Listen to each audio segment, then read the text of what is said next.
আসসালামু আলাইকুম, সকলকে আমন্ত্রণ জানাচ্ছি আজকের রেসিপি দেখার জন্য। ফুডিশ ফানের আজকের আয়োজনে আপনাদের জন্য রয়েছে দারুণ মজার এই চিজি পটাটো ব্রেড পিৎজা রেসিপিটি, যেটা দেখতে যেরকম লোভনীয়, খেতেও কিন্তু দারুণ মজার। তো কথা না বাড়িয়ে চলে যাচ্ছি মূল রান্নায়। প্রথমেই আমি আলুর পেস্টটাকে তৈরি করে নেব। এর জন্য একটা বাটিতে আমি 6 টেবিল চামচ সেদ্ধ আলু পেস্ট নিয়ে নিলাম। এখন এর মধ্যে একে একে দিয়ে দেব 3 টেবিল চামচ মজারেলা চিজ আমি গ্রেট করে নিয়েছি, 1 টেবিল চামচ চিলি সস, 1 টেবিল চামচ টমেটো সস, হাফ চা চামচ মরিচ কুচি, হাফ চা চামচ চিলি ফ্লেক্স অর্থাৎ শুকনো মরিচ গুঁড়ো করে নিয়েছি, 1 চা চামচ রসুন মিহি করে কুচি করে নিয়েছি,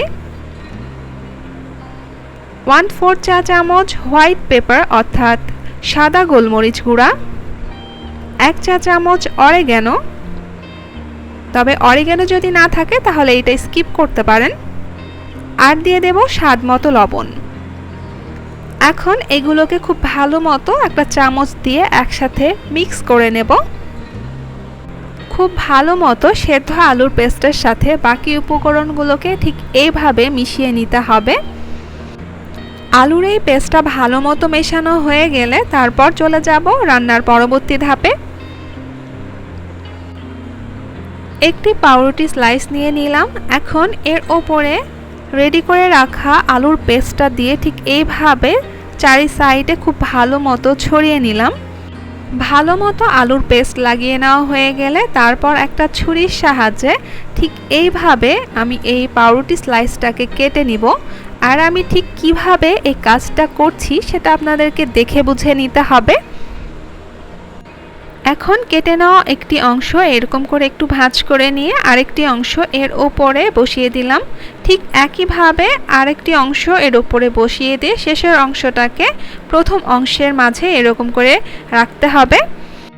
এখন এই ফোল্ড করে নেওয়া পাউরুটি স্লাইসের ওপরে পরিমাণ মতো গ্রেট করে নেওয়া মজারেলা চিজ ছড়িয়ে দিলাম, আর কিছুটা ক্যাপসিকাম কুচি দিয়ে দিলাম।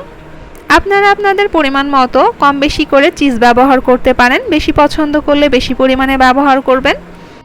আরও একটি ব্রেড স্লাইস নিয়ে নিলাম। এর উপরে চিজ ও আলুর তৈরি করে রাখা পেস্টটা দিয়ে ভালো মতো লাগিয়ে নিয়ে তারপর ছুরির সাহায্যে ঠিক এইভাবে কেটে নিয়ে এটাকে ফোল্ড করে নিলাম। ওপর থেকে আরও কিছুটা চিজ ছড়িয়ে দিয়ে ক্যাপসিকাম কুচি দিয়ে ঠিক এইভাবেই প্রত্যেকটা পাউরুটি স্লাইস আমি তৈরি করে নিয়েছি। এখন এগুলো বেক করে নেওয়ার পালা। আপনারা চাইলে এটা চুলাতেও বেক করতে পারেন, আবার ওভেনেও বেক করতে পারেন।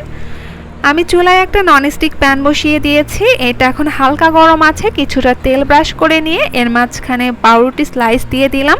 এখন এটা ঢাকনা দিয়ে ঢেকে তারপর একদম লো হিটে 4 থেকে 5 মিনিট এটা রান্না করে নিতে হবে। কোনো অবস্থাতেই চুলার জাল কিন্তু হাই অথবা মিডিয়ামে রাখা যাবে না, অবশ্যই লোতে রাখতে হবে। আর যখন পাউরুটি স্লাইসটা প্যানে দেবেন তখন কিন্তু প্যানটা হালকা গরম থাকতে হবে। এতে করে এই চিজটা খুব ভালো মতো কুক হবে এবং পাউরুটিটা খুব ভালো মতো নিচের সাইডটা বেক হবে, অনেক ক্রিস্পি হবে। আপনারা হয়তো দেখে বুঝতে পারছেন এগুলো দেখতে কতটা সুন্দর হয়েছে, আর এগুলো কিন্তু খেতেও দারুণ মজার হয়। স্পেশালি বাচ্চারা কিন্তু খুবই পছন্দ করবে, তাই অবশ্যই বাসায় এই রেসিপিটা ট্রাই করবেন। আর কেমন হয়েছে সেটা আমাকে কমেন্ট বক্সে জানাবেন। আজকের মতো এখানেই শেষ করছি।